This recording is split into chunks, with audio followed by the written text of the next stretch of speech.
ছাত্ৰ-ছাত্ৰীক আৰু আমাৰ দলটোৰ নাম হৈছে নিউটন। আজি আমাৰ প্ৰকল্পটোৰ নাম হৈছে অসমৰ কিছুমান বনৌষধি গছ আৰু ইয়াৰ ব্যৱহাৰসমূহ।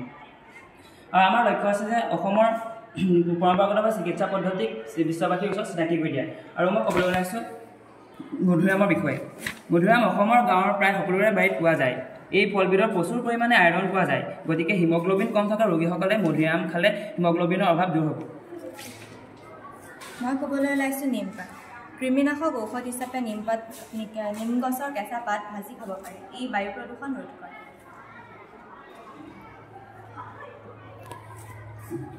মই ক'বলৈ ওলাইছোঁ নেমু। অসমৰ এই জাতীয় ফলবিধত চাইট্ৰিক এচিড প্ৰচুৰ পৰিমাণে পোৱা যায়। ভিটামিন চিৰ অভাৱ দূৰ কৰিবলৈ নেমু টেঙা ব্যৱহাৰ কৰিব পাৰি। মই ক'বলৈ ওলাইছোঁ তুলসী। মোৰ লগত তুলসী পাতৰ ৰস মিহলাই খালে কফ, কাহ আদি ৰোগ দূৰ হয়। নিয়মিত তুলসী পাত খালে তেজ পৰিষ্কাৰ হয় আৰু তেজৰ দোষৰ পৰা মুক্তি পোৱা যায়। মই ক'বলৈ ওলাইছোঁ দুপৰ টেঙাৰ পাত। পেচাবৰ ৰোগ, বৃক্কৰ পাথৰ দুপৰ টেঙাৰ পাতে নিৰাময় কৰে। শৰীৰৰ পৰা বিষাক্ত পদাৰ্থ আঁতৰাবলৈ ই সহায় কৰে।